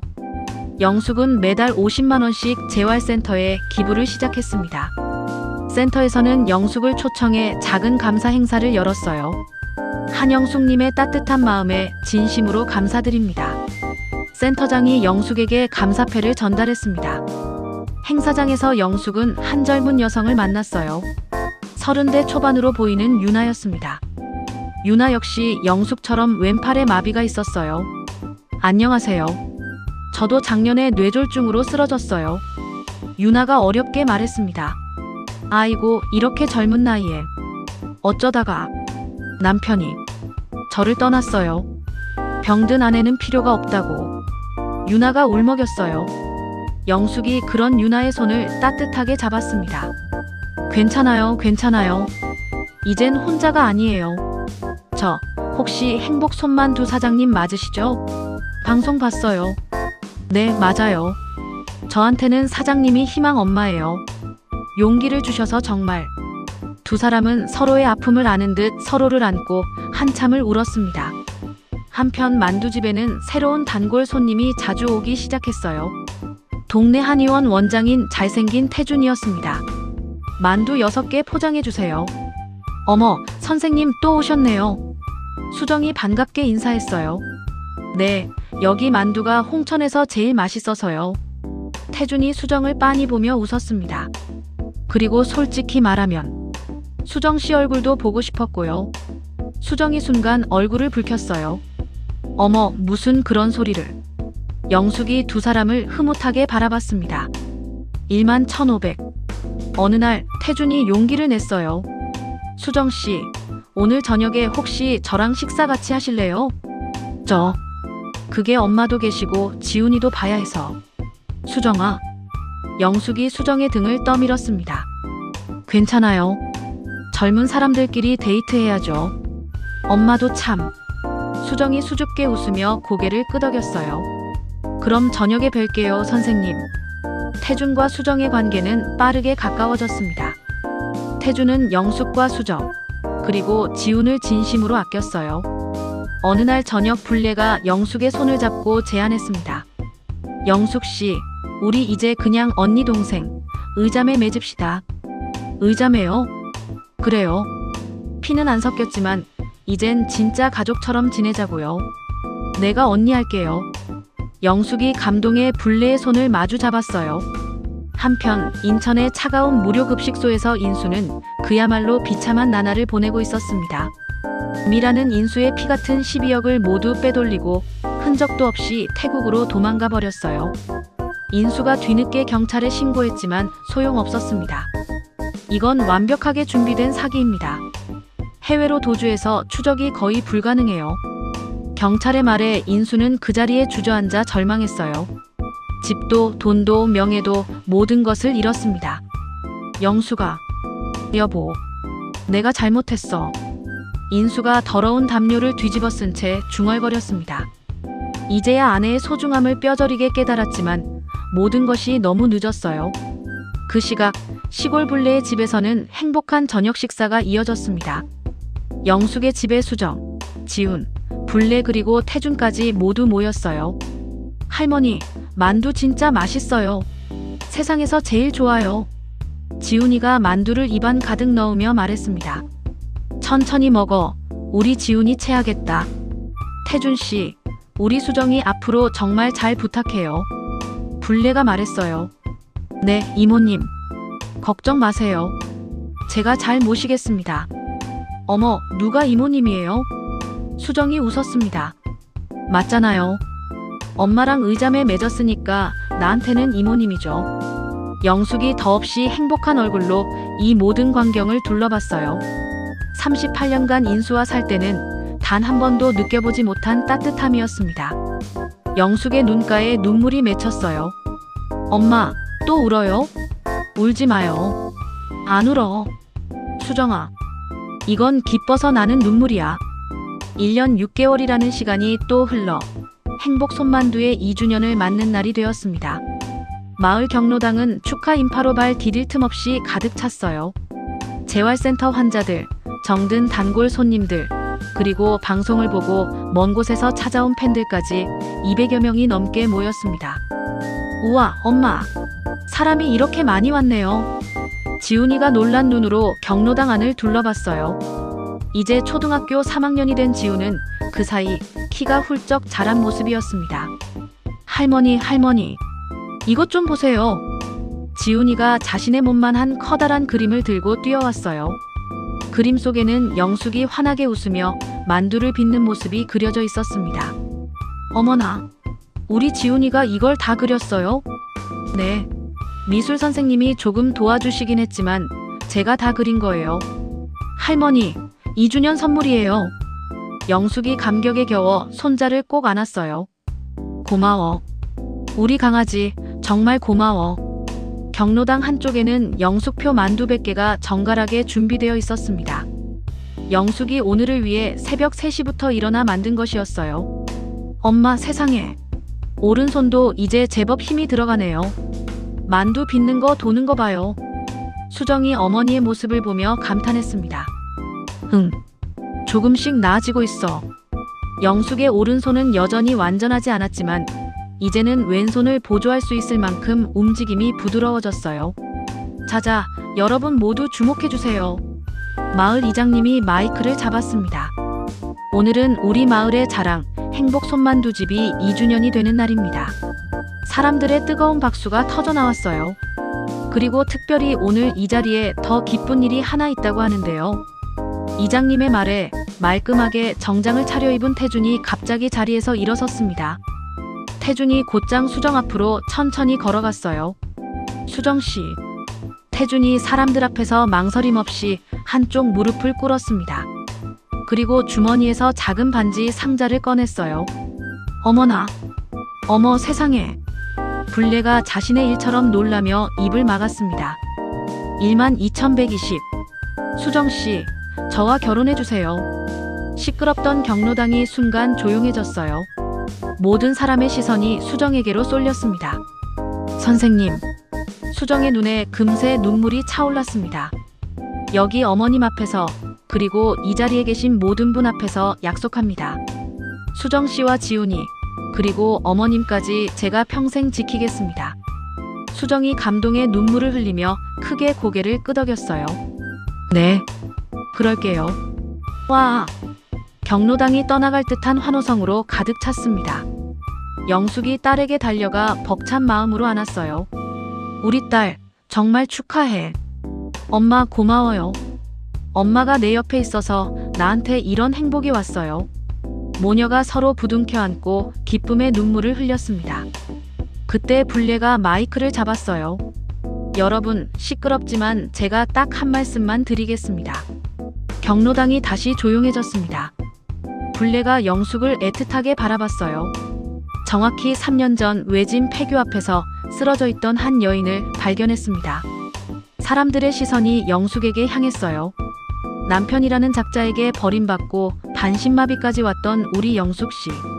하지만 단 한 번도 포기하지 않았습니다. 사람들이 숙연해졌습니다. 그 불편한 몸으로 만두집을 열더니 이제는 우리 마을의 희망이 되었습니다. 여러분, 우리 영숙씨야말로 진정한 영웅 아닙니까? 맞아요. 영숙씨 최고. 모두가 일어나 뜨거운 박수를 쳤어요. 영숙이 부끄러워하며 일어섰습니다. 저도 한마디만 하겠습니다. 영숙이 떨리는 손으로 마이크를 받았어요. 사랑하는 내 딸 수정아, 그리고 나의 새아들 태준씨. 경로당이 숨소리 하나 없이 조용했습니다. 우리 모녀에게는 과거에 참 아픈 시간이 있었어요. 많이 힘들었죠. 몇몇 사람들이 안타까운 한숨을 쉬었어요. 하지만 돌이켜보면 그 지독했던 아픔이 있었기에 지금 이 순간의 행복이 몇 배는 더 소중하게 느껴집니다. 영숙이 수정과 태준을 눈물 어린 눈으로 바라봤습니다. 그 고통이 없었다면 제가 이런 행복을 알았을까요? 진짜 가족이 뭔지도 평생 몰랐을 거예요. 수정이 눈물을 닦았어요. 앞으로는 두 사람 앞에 행복한 일만 가득하길 엄마가 진심으로 축복합니다. 우레와 같은 박수가 터져 나왔습니다. 수정이 엄마에게 달려가 와락 안겼어요. 12,510. 잔치가 끝나고 모두 집으로 돌아왔습니다. 수정은 신이 나서 웨딩드레스 카탈로그를 펼쳤어요. 엄마, 이거 어때요? 이 드레스 예쁘지 않아요? 어머, 곱다. 우리 수정이한테 아주 잘 어울릴 것 같네요. 진짜요? 그럼 나 이걸로 할까요? 바로 그때 태준이 잠시 화장실에 가겠다며 자리를 비웠습니다. 그리고 탁자 위에 놓인 태준의 휴대전화가 지잉하고 진동했어요. 태준이 화장실에서 나와 휴대전화를 확인하자 모르는 번호로 문자 한 통이 와 있었습니다. 박수정 씨 결혼 축하드립니다. 혹시 조인수 씨 따님 맞으시죠? 태준이 의아한 표정을 지었어요. 문자에는 인터넷 기사 링크가 하나 첨부되어 있었습니다. 충격 단독 결혼 사기당한 노숙자. 알고 보니 아내 버린 비정한 남편. 3년 전 아내 실종. 태준이 링크를 클릭하자 충격적인 내용이 쏟아졌습니다. 조인수 씨는 3년 전 아내 한영숙 씨를 산골에 버리고 이후 재혼한 여성에게 전 재산 사기를 당해 현재 노숙자가 되었다. 태준의 손이 파르르 떨렸어요. 수정이가 아버지가 돌아가셨다고 한 것이 전부 거짓말이었습니다. 수정씨. 태준이 싸늘하게 수정을 불렀습니다. 왜 그래요, 선생님? 표정이 안 좋아요. 장인어른은. 그러니까. 수정씨 아버지, 정말 돌아가신 거 맞아요? 수정의 웃음기 가득했던 얼굴이 순간 굳어졌어요. 왜 갑자기 그런 걸 물어요? 이 기사 한번 봐요. 태준이 떨리는 손으로 휴대전화를 내밀었습니다. 수정이 기사를 읽어내려가며 얼굴이 새하얗게 질렸어요. 나한테 거짓말한 거예요? 아버지가 버젓이 살아계신다고. 수정이 공포와 당혹감에 입술을 깨물었습니다. 태준 씨, 이 기사 정말 사실이에요? 태준의 목소리가 배신감으로 떨렸어요. 네, 맞아요. 수정이 결국 고개를 떨궜습니다. 왜요? 왜 나한테 그런 거짓말을 했어요? 우리 아빠가 우리 엄마를 산골에 내다 버렸다고. 태준 씨한테 어떻게 말을 해요? 수정이 울먹이며 소리쳤어요. 아무리 그래도 나한테 거짓말을 하면 태준 씨는 모르잖아요. 그 인간이 우리한테 얼마나 나쁜 놈인지. 시끄러운 소리에 영숙이 방에서 나왔습니다. 무슨 일이에요? 수정아, 왜 이렇게 싸우는 소리가 나요? 12,840. 어머님. 태준이 망연자실한 표정으로 영숙을 봤어요. 수정 시아버님이 살아계신다면서요? 영숙이 화들짝 놀란 눈으로 수정을 봤습니다. 수정아, 내가 말한 거야? 아니에요. 기사가 났어요, 엄마. 아빠. 그 인간이 노숙자가 됐다고 인터넷에 기사가 났어요. 영숙이 다리에 힘이 풀린 듯 그 자리에 있던 의자에 털썩 주저앉았어요. 그 사람이 노숙자가 됐다고. 엄마를 버린 대가예요. 천벌 받은 거죠. 당연한 거예요. 수정이 악에 받쳐 차갑게 말했습니다. 수정아. 뭐요, 엄마? 설마 지금 불쌍해요? 엄마를 죽을 뻔하게 만든 그 인간이 불쌍하냐고요? 태준이 이 모든 상황에 혼란스러워했어요. 저는 정말 이해가 안 돼요. 왜 가족이 될 저한테까지 이런 거짓말을. 태준 씨, 미안해요. 영숙이 대신 사과했습니다. 우리 수정이가 또 상처받을까봐 내가 시킨 거예요. 어머님이요? 네. 그 사람 얘기는 다신 꺼내지 말자고 했어요. 태준이 깊은 한숨을 쉬었어요. 수정씨, 우리 잠깐 밖에서 얘기해요. 태준과 수정이 무거운 공기 속에 밖으로 나갔습니다. 태준씨, 정말 미안해요. 내가 지금 미안한 게 문제가 아니에요. 이건 우리 사이의 신뢰 문제예요. 알아요. 하지만 나는 시간이 좀 필요해요. 이런 큰 거짓말을 듣고 바로 웃으면서 결혼 준비는 못하겠어요. 태준이 고개를 돌렸습니다. 결혼 준비는 잠시 미루는 게 좋겠어요. 저한테 생각할 시간을 좀 주세요. 태준이 차갑게 돌아섰고 수정은 그 자리에 무너져 울었습니다. 집으로 들어온 수정이 어머니에게 절망하며 말했어요. 엄마, 태준 씨가 결혼 미루자고 해요. 수정아, 다 그 인간 때문이에요. 죽었는지 살았는지도 모르던 그 인간이 왜 아직도 우리를 이렇게 괴롭히는 거예요? 영숙이 아무 말 없이 딸을 안았습니다. 미안해, 수정아. 다 엄마 때문이야. 아니에요. 엄마 잘못 아니에요. 다 그 나쁜 인간 때문이죠. 그날 밤 태준은 집에서 잠 못 이루고 인터넷을 뒤졌어요. 영숙의 행복 손만두집 방송 영상을 다시 찾아봤습니다. 그리고 그 밑에 달린 댓글들을 하나하나 읽어내려갔어요. 정말 감동적이네요. 할머니 힘내세요. 근데 들리는 소문에는 저 할머니 남편이 버렸다던데. 태준이 그 댓글에서 시선을 멈췄습니다. 댓글들이 줄줄이 이어졌어요. 완전 인간 말종이네. 천벌 받을 놈. 그래도 할머니는 남편 용서했다던데 보살님이심. 태준이 탁 소리나게 컴퓨터를 끄고 침대에 누웠습니다. 자신이 그토록 사랑하는 수정과 진심으로 존경했던 어머니 영숙. 하지만 그들 사이에 거짓말이라는 너무나도 큰 벽이 생겨버렸어요. 수정의 결혼식이 불과 일주일 앞으로 다가온 새벽 5시. 영숙은 부엌에서 만두 재료를 정성껏 준비하고 있었습니다. 딸의 결혼식 날 하객들에게 대접할 만두를 미리 연습하려는 것이었어요. 바로 그때 쿵쿵 현관문이 부서져라 급한 발소리와 함께 불례가 헐떡이며 들어왔습니다. 영수가 아이고 큰일 났어. 큰일이야. 언니 무슨 일이에요? 이 이른 새벽에. 숨 좀 돌려봐요. 불례가 가쁜 숨을 몰아쉬며 겨우 입을 뗐어요. 어젯밤에 홍천 그 폐교 앞에서 웬 남자가 쓰러져 있었대. 영숙의 손에서 재료를 다듬던 칼이 땡그랑 소리를 내며 바닥으로 떨어졌습니다. 폐교 앞? 그래. 3년 전에 바로 내가 발견한 그 폐교 앞 말이야. 영숙의 얼굴에서 순식간에 피가 가셨어요. 그 사람이 대체 누군데요? 불례가 영숙의 눈치를 살피며 어렵게 말을 이었습니다. 그 쓰러진 남자가 정신을 잃어가면서도 계속 한영숙 이름 석자만 불렀대. 뭐라고요? 그래서 신분증을 확인했더니 이름이 조인수라고. 영숙이 다리에 힘이 풀린 듯 그 자리에 있던 의자에 털썩 주저앉았어요. 바로 그때 시끄러운 소리에 잠이 깬 수정이 방에서 나왔습니다. 엄마, 이 새벽에 무슨 소리예요? 방금 조인수라고 했어요? 불례가 무겁게 고개를 끄덕였어요. 그래, 너의 아버지가 어젯밤 그 폐교 앞에서 쓰러진 채 발견됐단다. 뭐라고요? 수정의 얼굴이 순식간에 분노로 새빨갛게 달아올랐습니다. 그 인간이 감히 여길 왜 와요? 뭐하러요? 수정아, 우선 진정해요. 일단 진정하라는 소리가 나와요. 엄마를 죽으라고 내다버린 그 인간이 다시 나타났는데. 불례가 침을 꼴꺽 삼키며 설명을 이어갔어요. 상태가 아주 심각하대. 뇌경색이라고 하더라. 뇌경색? 영숙이 놀란 눈으로 불례를 봤습니다. 그래. 전신마비가 와서 꼼짝도 못한대. 그리고 주머니엔 신분증 말고는 정말 아무것도 없었대. 영숙이 두 손으로 얼굴을 감쌌어요.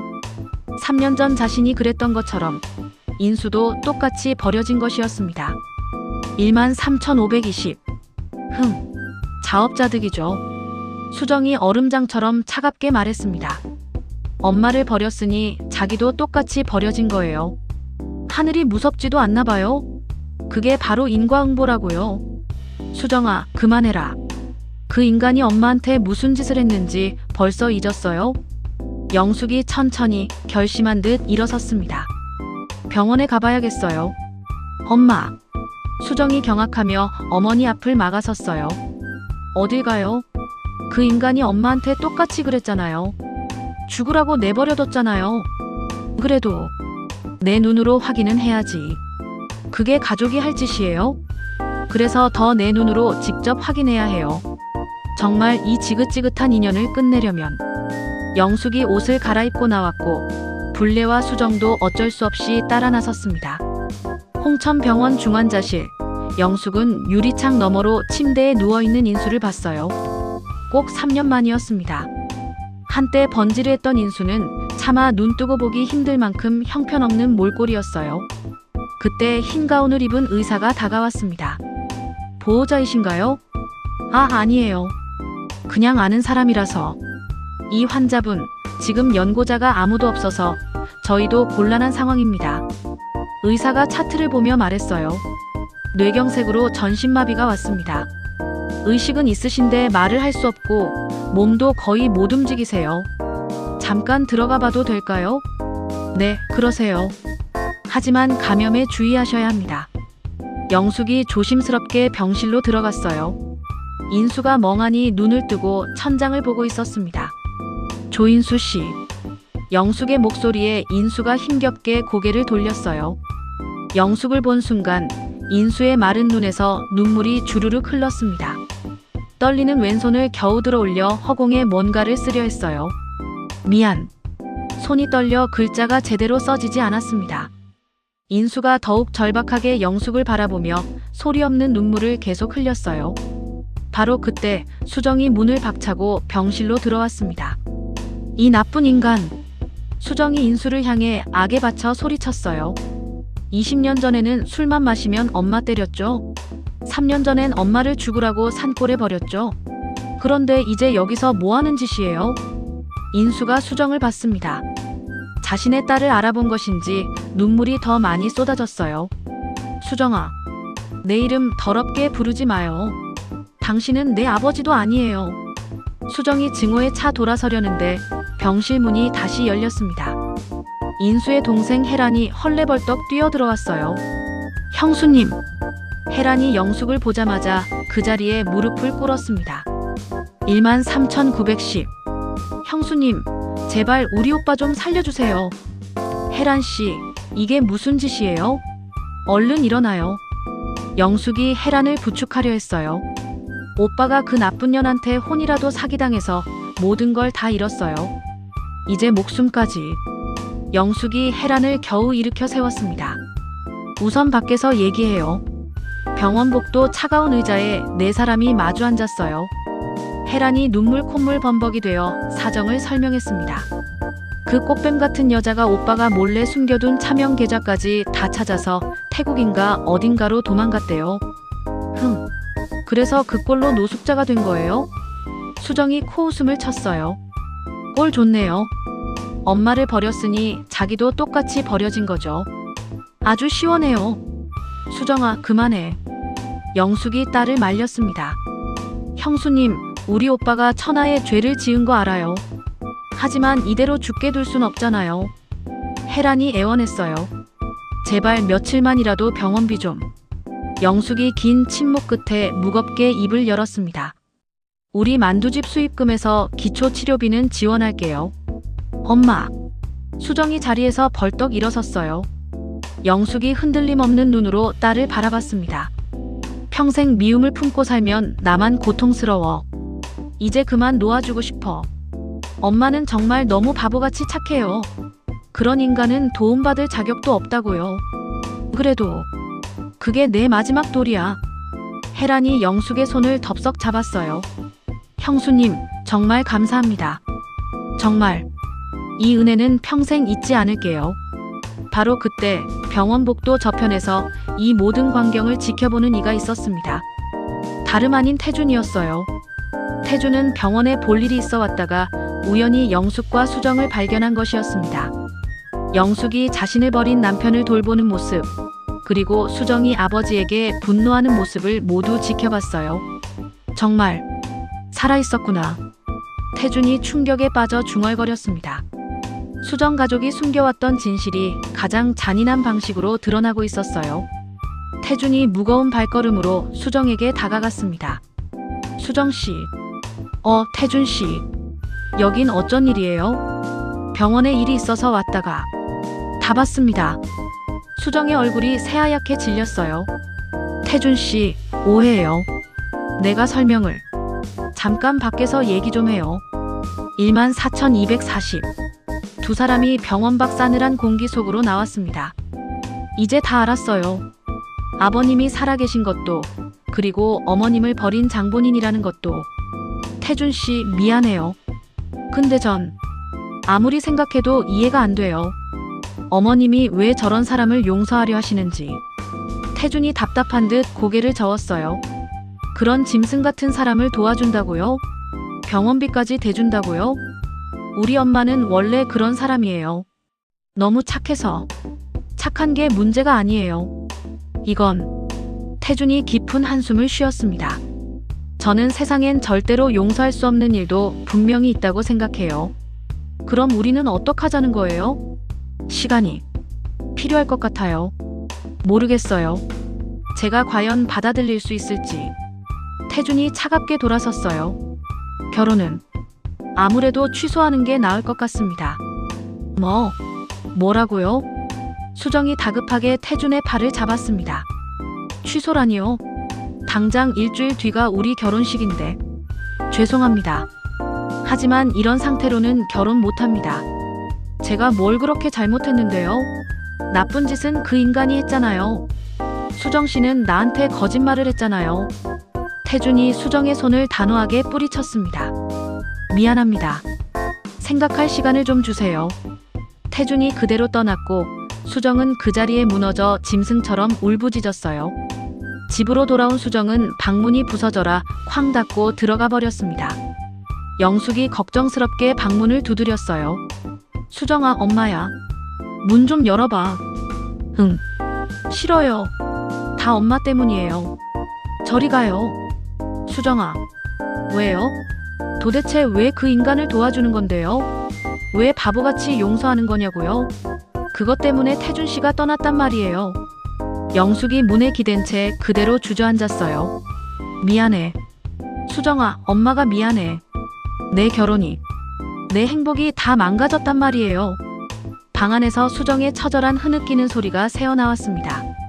20년 전에도 그 인간 때문에 집을 나갔는데 이제 또 그 인간 때문에 내 인생이. 수정아, 제발 문 좀 열어요. 우리 얘기 좀 하자. 한참의 시간이 흐른 뒤 문이 열렸어요. 수정의 두 눈은 퉁퉁 부어 엉망이었습니다.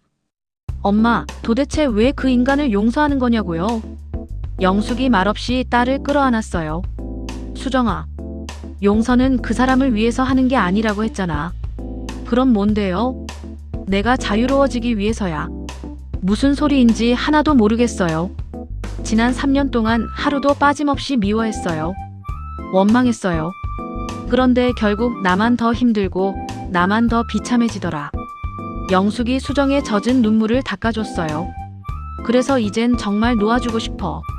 그래야 나도, 수정이 너도 진짜 자유로워질 수 있어. 그래도 태준 씨는, 태준 씨가 끝내 우리를 이해 못하면 그건 어쩔 수 없는 일이지. 다음 날부터 영숙은 매일같이 병원을 찾았습니다. 인수에게 꼬박꼬박 죽을 떠먹여주고 마비된 몸을 정성껏 닦아줬어요. 영숙은 아무 말도 하지 않았지만 그저 묵묵히 마지막 도리를 다했습니다. 인수는 그런 영숙을 볼 때마다 소리 없는 눈물만 하재 시도 각국에 소겸없이 흘렸어요. 말하고 싶은 것이 너무도 많았지만 굳어버린 혀는 움직이지 않았습니다. 그저 그칠 줄 모르는 눈물로만 자신의 끔찍한 잘못을 표현할 뿐이었어요. 일주일이 지났습니다. 오늘은 원래 수정의 결혼식이 열리기로 한 바로 그날이었어요. 하지만 당연하게도 결혼식은 취소되었습니다. 수정은 방문을 걸어 잠근 채 방에서 나오지 않았어요. 영숙이 텅 빈 부엌에서 묵묵히 만두를 빚었습니다. 원래 딸의 결혼식에서 하객들에게 주려 했던 그 만두였어요. 불례가 조용히 옆에 앉았습니다. 영숙 씨, 괜찮아요? 네, 언니. 괜찮아요. 수정이가 마음에 걸려서. 참, 시간이 지나면 다 나아지겠죠. 바로 그때 전화벨이 요란하게 울렸어요. 병원이었습니다. 여보세요? 한영숙님 되시죠? 지금 조인수 환자분이 위독합니다. 빨리 와보셔야겠습니다. 영숙이 전화를 끊고 급히 일어섰습니다. 언니, 병원에 가봐야겠어요. 그래, 내가 같이 갈게. 불례와 영숙이 황급히 병원으로 향했어요. 중환자실에 도착하자 인수가 산소 마스크를 쓴 채 가쁘게 숨을 몰아쉬고 있었습니다. 의사가 심각한 표정으로 설명했어요. 안타깝지만 폐렴이 왔습니다. 상태가 좋지 않습니다. 인수가 영숙을 보고 마지막 남은 힘을 쥐어짜 손을 들었어요. 떨리는 손가락으로 또다시 허공에 글씨를 쓰기 시작했습니다. 미안해. 정말. 영숙이 다가가 인수의 차가운 손을 잡았어요. 알아요. 이제 그만해요. 인수의 눈에서 뜨거운 눈물이 멈추지 않았습니다. 38년을 함께했던 아내, 자신이 그토록 잔인하게 버렸던 아내가 자신의 마지막을 지켜주고 있었어요. 영숙이 인수의 귓가에 조용히 말했습니다. 당신, 용서해요. 이젠 다 잊고 편히 쉬어요.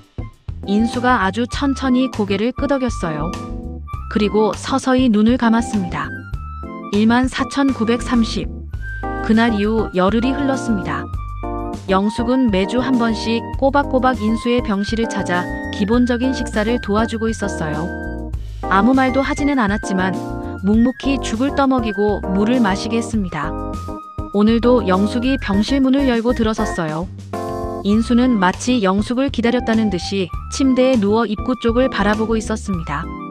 며칠 전부터 인수의 왼손 움직임이 아주 조금은 나아진 상태였어요. 영숙이 죽그릇을 들고 침대로 다가오자 인수가 힘겹게 왼손을 들어 멈추라는 신호를 보냈습니다. 그리고는 옆 탁자의 낡은 종이와 펜을 애타게 가리켰어요. 뭐 쓰고 싶은 말이라도 있어요? 인수가 고개를 끄덕였습니다. 영숙이 종이와 펜을 인수의 손에 쥐어줬어요. 인수가 온몸을 비틀며 떨리는 손으로 종이에 글자를 새기기 시작했습니다. 한 글자 한 글자 쓰는데 온 힘을 다하는 듯 식은땀이 이마에 맺혔어요. 그렇게 10분이 넘게 걸려서야 겨우 한 문장을 완성했습니다. 당신이 나에게 준 38년, 내가 버린 3년. 나는 용서받을 수 없는 죄인입니다. 영숙이 그 비뚤어진 글자들을 천천히 읽어내렸어요. 영숙의 눈가가 촉촉해졌지만 애써 눈물을 참았습니다.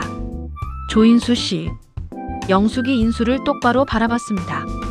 이제 정말 서로를 놓아줍시다. 각자의 길을 가요, 우리. 인수의 눈에서 후회의 눈물이 폭포처럼 흘렀어요.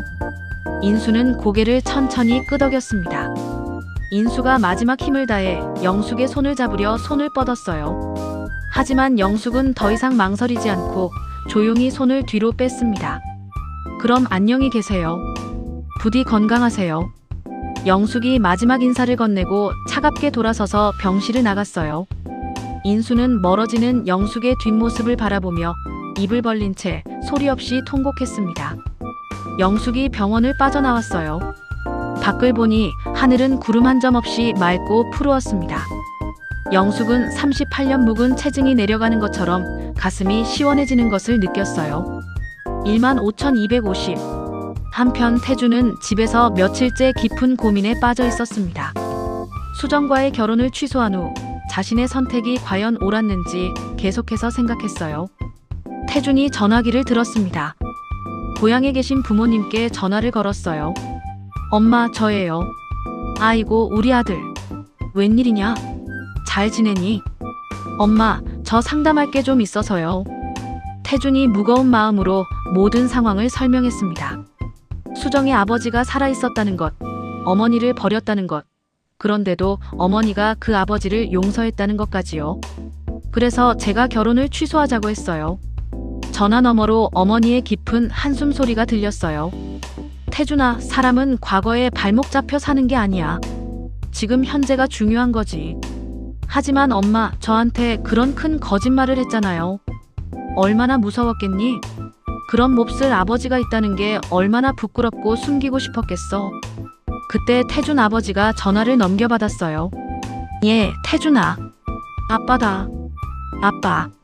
그런 모진 시련을 이겨낸 가족이라면 보통 가족보다 훨씬 더 단단할 거다. 그걸 왜 몰라? 아빠도 그렇게 생각하세요? 우리 집이라고 뭐 완벽했냐? 내가 어릴 때 아빠도 연대보증 서서 다 날리고 너희 엄마한테 못할 짓 많이 했다. 태준이 어린 시절을 떠올렸어요. 아버지가 사업 실패로 힘들어하며 술에 의지했던 시간들, 어머니가 억척스럽게 혼자 가족을 지탱했던 그늘진 날들. 맞아요. 우리도 완벽하지 않았죠. 그래. 세상에 완벽한 가족은 없어. 다들 그렇게 서로 부족한 거 이해하고 용서하고 덮어주면서 사는 거야. 전화를 끊고 태준은 결심했습니다. 수정을 다시 만나야겠다고. 태준이 수정에게 전화했어요. 수정씨, 혹시 지금 잠깐 만날 수 있을까요? 꼭 할 얘기가 있어요. 홍천 카페에서 볼게요. 1시간 후 카페에서 두 사람이 어색하게 마주 앉았습니다. 수정은 그 사이 많이 수척해 보였어요. 수정씨, 정말 미안해요. 제가 경솔했어요. 태준이 먼저 사과했습니다. 아니에요, 태준씨. 제가 거짓말을 했잖아요. 저도 집에 가서 곰곰이 생각해봤어요. 사실 저희 집도 완벽하지 않았거든요. 태준이 자신의 어린 시절 이야기를 솔직하게 했어요. 아버지가 연대보증 서서 망하시고 매일 술만 마시던 때가 있었다고. 그랬어요? 네. 솔직히 그때 저도 아버지가 부끄러웠어요. 친구들한테 일부러 숨기기도 했고요. 수정의 눈에 다시 눈물이 고였습니다. 선생님, 이제야 수정씨 마음을 조금 알 것 같아요. 말하기가 정말 무서웠겠죠. 정말 미안해요. 저도 미안해요. 너무 성급하게 수정씨를 몰아붙였어요. 태준이 수정의 손을 따뜻하게 잡았어요. 우리 다시 시작해요. 과거는 그냥 다 묻어두고. 정말 괜찮아요? 이젠 어머님도 이해해요. 그런 끔찍한 일을 겪고도 용서하시는 걸 보니 정말 대단하신 분이에요. 수정이 참았던 울음을 터뜨렸습니다. 태준 씨, 정말 고마워요. 두 사람이 서로의 손을 꼭 잡았어요. 15,630. 한 달 후 다시 준비된 결혼식 날 아침이 밝았습니다. 영숙의 집에서 수정이 눈부신 웨딩드레스를 입고 있었어요. 엄마, 나 머리 좀 만져줘요. 영숙이 다정한 손길로 딸의 머리를 정리해줬습니다. 20년 만에 처음으로 엄마와 딸로서 가져보는 온전하고도 행복한 시간이었어요. 우리 수정이 정말 예쁘네. 엄마도 그 한복 진짜 잘 어울려요. 영숙이 불례가 선물한 고운 연분홍 한복을 입고 있었습니다. 수정아, 꼭 행복해야 해. 엄마도. 이제 우리 모두 다 같이 행복하자. 모녀가 서로를 마주보며 환하게 웃었어요. 그리고 동시에 두 사람의 눈에서 기쁨의 눈물이 흘렀습니다. 아이고, 울면 화장 다 번져요.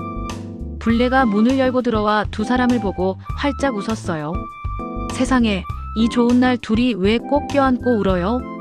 언니, 그냥 너무 좋아서.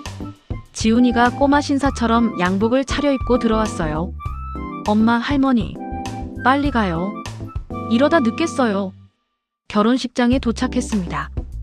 홍천의 작은 예식장이었지만 마을 사람들로 가득 차 정겨웠어요. 어머, 영숙씨, 정말 축하해요. 우리 수정이 정말 예쁘네요. 하객들이 진심 어린 축하 인사를 건넸습니다. 태준이 신랑 대기실에서 나와 영숙에게 깍듯하게 인사했어요. 어머님, 오늘 정말 고맙습니다. 고마워요, 태준씨. 우리 수정이 앞으로 잘 부탁해요. 네, 어머님. 걱정 마세요. 드디어 식이 시작되었습니다. 수정이 아버지 대신 영숙의 팔을 꼭 끼고 입장했어요. 버진 로드를 한 걸음 한 걸음 걸으며 두 사람 모두 벅찬 행복을 느꼈습니다. 그때 식장 밖 저 멀리 나무 그늘 아래 누군가 그 모습을 지켜보고 있었어요. 휠체어에 탄 인수와 그 뒤를 지키는 혜란이었습니다. 오빠, 정말 안 들어갈 거예요? 마지막인데. 인수가 말없이 고개를 저었어요. 말은 할 수 없었지만 그 표정만으로도 충분했습니다. 식장 안에서 영숙이 축사를 하기 위해 마이크를 잡았어요. 사랑하는 내 딸 수정아, 그리고 나의 새아들 태준 씨.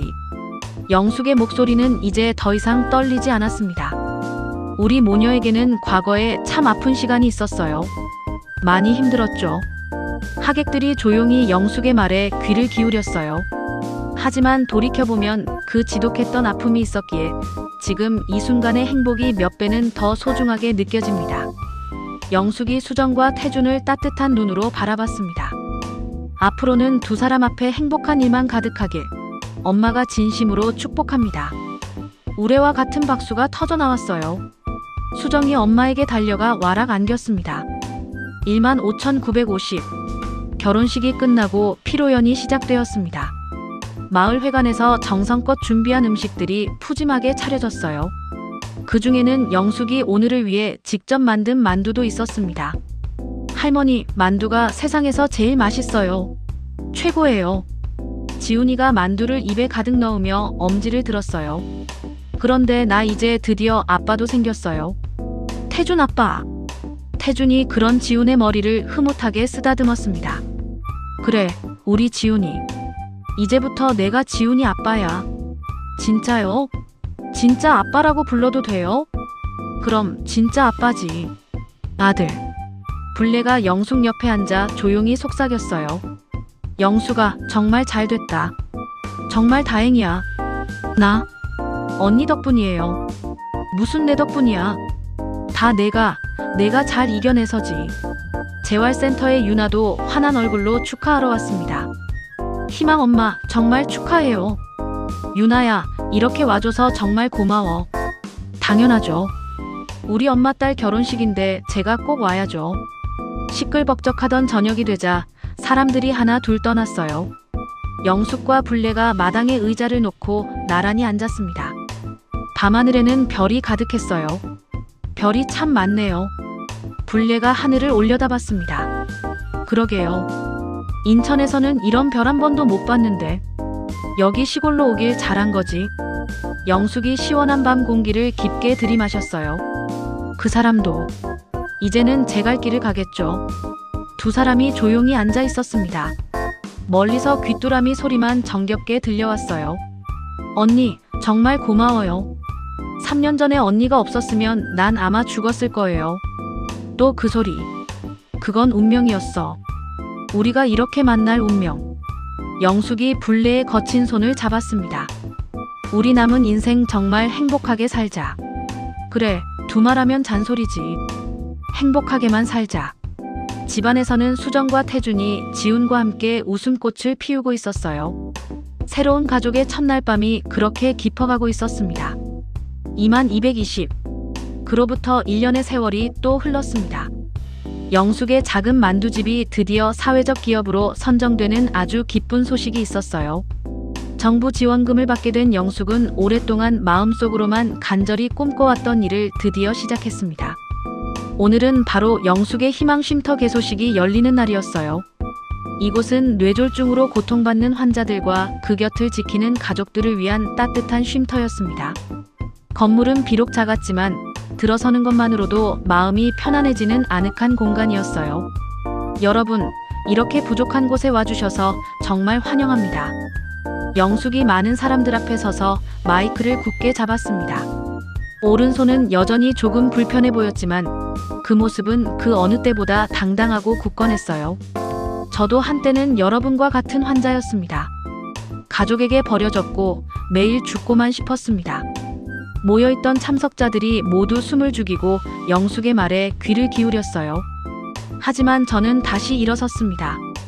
그러니 여기 계신 여러분도 반드시 다시 살 수 있습니다. 영숙의 말이 끝나자 센터에서 인연을 맺었던 유나가 앞으로 걸어 나왔습니다. 희망 엄마. 엄마가 아니었으면 저도 감히 새 삶을 찾지 못했을 거예요. 아니야, 유나야. 이젠 우리 모두가 서로에게 빛이 되고 희망이 되어주자. 영숙의 따뜻한 말에 쉼터의 환자들이 하나 둘 앞으로 나와 영숙을 부둥켜 안았어요. 개소식은 금세 감동의 눈물바다가 되었다가 이내 희망찬 웃음소리로 가득 찼습니다. 바로 그때 수정이 무거운 만삭의 배를 안고 웃으며 들어왔어요. 엄마, 나왔어요. 수정아. 아이고 세상에. 배가 이렇게나 커졌네요. 영숙이 딸의 불룩한 배를 조심스럽게 쓰다듬었습니다. 엄마, 나 이제 다음 달이 출산 예정일이에요. 영숙이 딸을 조심스럽게 안고 기쁨의 눈물을 글썽였어요. 우리 지훈이도 이제 진짜 오빠가 되는 거네요. 지훈이가 신이 나서 수정의 배에 귀를 대었습니다. 할머니, 뱃속에서 동생이 막발로 차요. 움직여요. 태준이 수정의 뒤를 따르며 흐뭇한 얼굴로 들어왔어요. 어머님, 저도 드릴 말씀이 있습니다. 아주 좋은 소식이에요. 뭔데 그래요, 태준씨? 무슨 좋은 일인데요?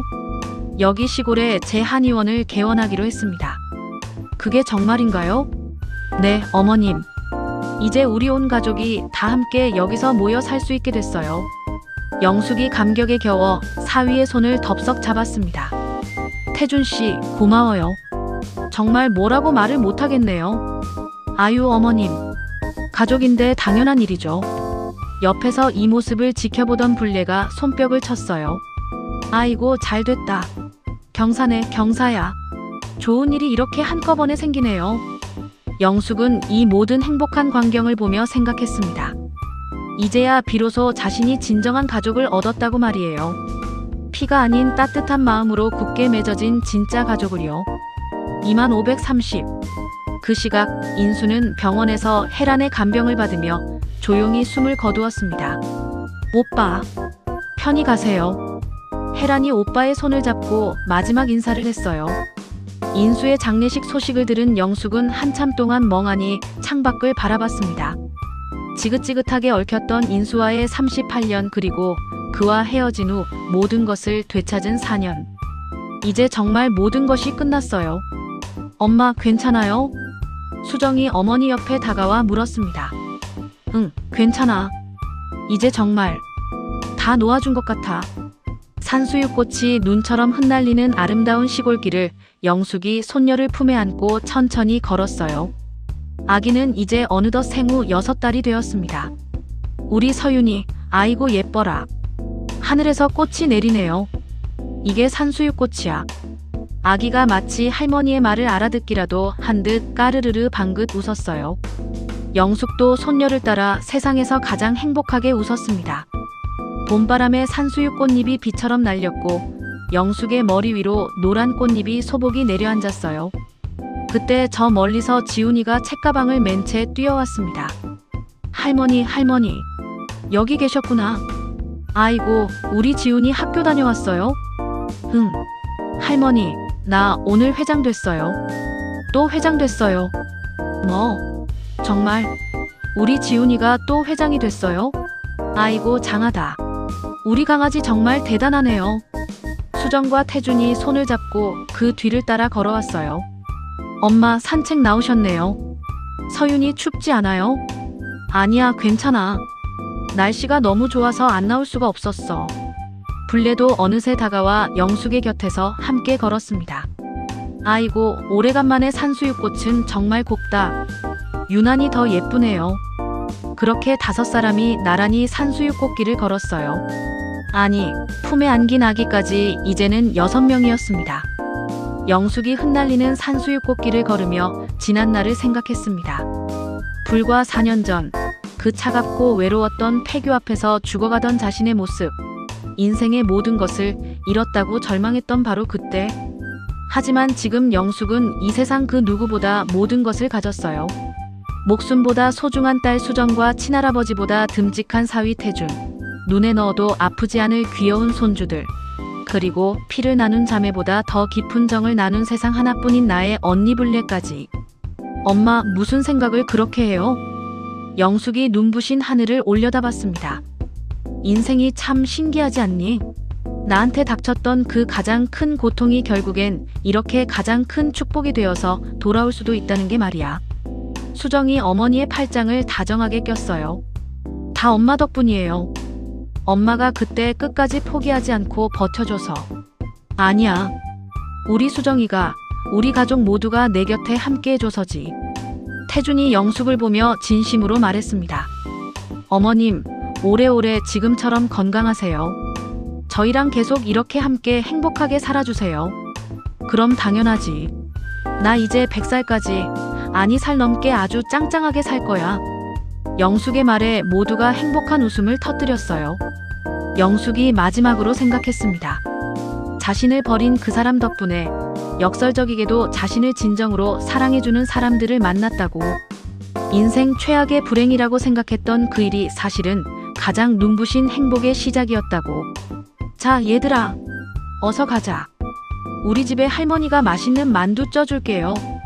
영숙이 앞장서 씩씩하게 걸었습니다. 사랑하는 가족들이 그 뒤를 따랐어요.